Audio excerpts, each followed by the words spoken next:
Hello friends, வணக்கம் and welcome to Tarun food court. இந்த வீடியோவில் ரொம்ப டேஸ்டி அண்ட் ஹெல்த்தியான முருங்கைக்கீரை கூட்டு எப்படி செய்கிறதுன்னு பார்க்கலாம். ஃபஸ்ட்டு ஒரு குக்கரில் அரை கப் போல் பாசிப்பருப்பு ஆட் பண்ணிக்கிறேன். பாசிப்பருப்பு சேர்த்ததுக்கப்புறமா கொஞ்சம் போல் தண்ணி விட்டுட்டு ஒரு முறை நல்லா அலசி எடுத்துகிட்டு வந்துடுறேன். பருப்பை ஒரு முறை கழுவுனதுக்கப்புறமா 1/4 டீஸ்பூன் மஞ்சள் தூள், 1/4 டீஸ்பூன் பெருங்காயத்தூள், இது ரெண்டுமே சேர்த்ததுக்கப்புறமா இந்த பாசிப்பருப்பு குக் ஆகிறதுக்கு தேவையான தண்ணி கூடவே 1 டீஸ்பூன் போல் ஆயில் சேர்த்துட்டு குக்கர் க்ளோஸ் பண்ணி ஒரு 2லேருந்து 3 விசில் விட்டு எடுத்துக்கிறேன். பாசிப்பருப்பு ஒரு 2-3 விசிலே நல்லா குழஞ்சி வெந்து வந்துடும். இப்போ பாசிப்பருப்பு நல்லா வெந்து வந்துருச்சுங்க. கூடவே ப்ரெஷரும் கம்ப்ளீட்டாக ரிலீஸ் ஆயிடுச்சு. இப்போ குக்கர் ஓப்பன் பண்ணிக்கிறேன். இந்த அளவுக்கு வெந்து வந்திருக்கு. இது ஒரு பக்கமாக இருக்கட்டும். அடுத்ததாக ஒரு கடாயில் 1 டேபிள் ஸ்பூன் அளவுக்கு ஆயில் சேர்த்துக்கிறேன். எண்ணெய் நல்லா காஞ்சதுக்கப்புறமா 1/2 டீஸ்பூன் கடுகு, 1/2 டீஸ்பூன் உளுத்தம்பருப்பு ஆட் பண்ணிக்கிறேன். இது ரெண்டுமே லைட்டாக கலர் சேஞ்ச் ஆனதுக்கப்புறமா ஒரு மீடியம் சைஸ் பெரிய வெங்காயம் கட் பண்ணி வச்சுருக்கேன், அதை சேர்த்துக்கிறேன். 2 பச்சை மிளகாவை 2ஆக கட் பண்ணி வச்சுருக்கேன், அதை சேர்த்துக்கலாம்.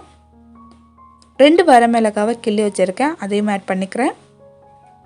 ஒரு 7லேருந்து 8 பல் பூண்டை ரஃபாக கட் பண்ணி வச்சுருக்கேன், அதையும் சேர்த்துட்டு நல்லா வதக்கி எடுத்துக்கிறேன். வெங்காயம் ஓரளவுக்கு லைட்டாக வதங்கினதுக்கப்புறமா ஒரு கொத்து கருவேப்பிலை சேர்த்துக்கிறேன். கீரை கூட்டுக்கு அதிகமான அளவு கருவேப்பிலை ஆட் பண்ணுன்ற அவசியம் இல்லை, ஆனால் ஒரு கொத்து போல் ஆட் பண்ணிக்கோங்க. இந்த கருவேப்பிலை இந்த கூட்டுக்கு நல்ல ஒரு ஃப்ளேவர் கொடுக்கும். கருவேப்பிலை சேர்த்துட்டு ஒரு முறை நல்லா வதக்கி விட்டதுக்கப்புறமா ஒரு தக்காளி கட் பண்ணி வச்சுருக்கேன், அதையும் ஆட் பண்ணிக்கிறேன். தக்காளி சேர்த்துட்டு ஒரு முறை லைட்டாக வதக்கி விட்டதுக்கப்புறமா இந்த கூட்டுக்கு தேவையான அளவுக்கு உப்பு ஆட் பண்ணிக்கிறேன். 1 டீஸ்பூன் போல் கல் உப்பு, உங்கள் சுவைக்கேற்றவாறு கூட குறைய ஆட் பண்ணிக்கோங்க. கூடவே 1 டீஸ்பூன் போல் சாம்பார் பவுடர் ஆட் பண்ணிக்கிறேன். சாம்பார் பவுடர் ஆட் பண்ணுறது உங்கள் விருப்பம் தான். லைட்டாக ஆட் பண்ணிட்டீங்கன்னா ஃப்ளேவர் ரொம்ப சூப்பராக இருக்கும். இதெல்லாம் சேர்த்துட்டு நல்லா வதக்கி விட்டுக்கலாம். தக்காளி நல்லா மசிஞ்சு வெந்து வரணும். தக்காளி இது போல் நல்லா மசிஞ்சு வந்ததுக்கப்புறமா க்ளீன் பண்ணி வச்சுருக்கிற முருங்கைக்கீரை ஆட் பண்ணிக்கிறேன். முருங்கைக்கீரையை நல்லா கழுவிட்டு ரஃபாக கட் பண்ணி வச்சுக்கோங்க.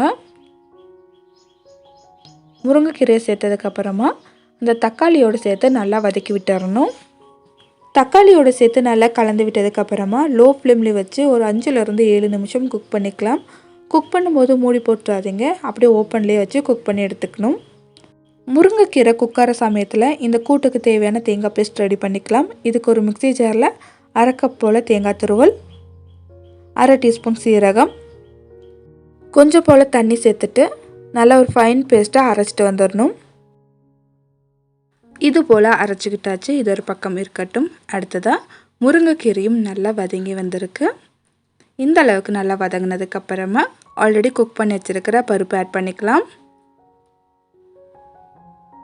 பருப்பு சேர்த்ததுக்கப்புறமா தேங்காய் விழுது ஆட் பண்ணிக்கிறேன். தேங்காய் விழுது சேர்த்துட்டு மிக்ஸி ஜார் அலசிட்டு தேவையான அளவுக்கு தண்ணி ஆட் பண்ணிக்கலாம். இந்த ஸ்டேஜில் கூட்டோட கரெக்டான கன்சிஸ்டன்சி வர்றது வரைக்கும் தண்ணி சேர்த்துட்டு நல்லா கலந்து விட்டுறணும். இது போல் நல்லா கலந்து விட்டதுக்கப்புறமா ஒரு 3லேருந்து 5 நிமிஷம் கொதிக்க வச்சுக்கணும். ஒரு 5 நிமிஷம் நல்லா கொதிச்சதுக்கப்புறமா இறக்குனா சுட சுட சூப்பரான முருங்கைக்கீரை கூட்டு ரெடி. இந்த முருங்கைக்கீரை கூட்டு ரொம்ப ஹெல்த்தி, டேஸ்ட் வைஸும் ரொம்பவே சூப்பராக இருக்கும். சுட சுட சாதத்தோட இந்த கூட்டை ஆட் பண்ணிவிட்டு 1 டீஸ்பூன் நெய் ஆட் பண்ணி சாப்பிட்டா அவ்வளோ சூப்பராக இருக்கும். அது மட்டும் இல்லாமல் காரசாரமான ஏதாவது குழம்போட தொட்டு சாப்பிடும் ரொம்பவே அருமையாக இருக்கும். கண்டிப்பாக ஒரு முறை ட்ரை பண்ணிவிட்டு எப்படி வந்திருந்ததுன்னு கமெண்டில் சொல்லுங்கள்.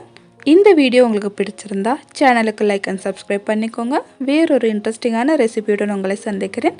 அது வரைக்கும் பாய் ஃப்ரெண்ட்ஸ்.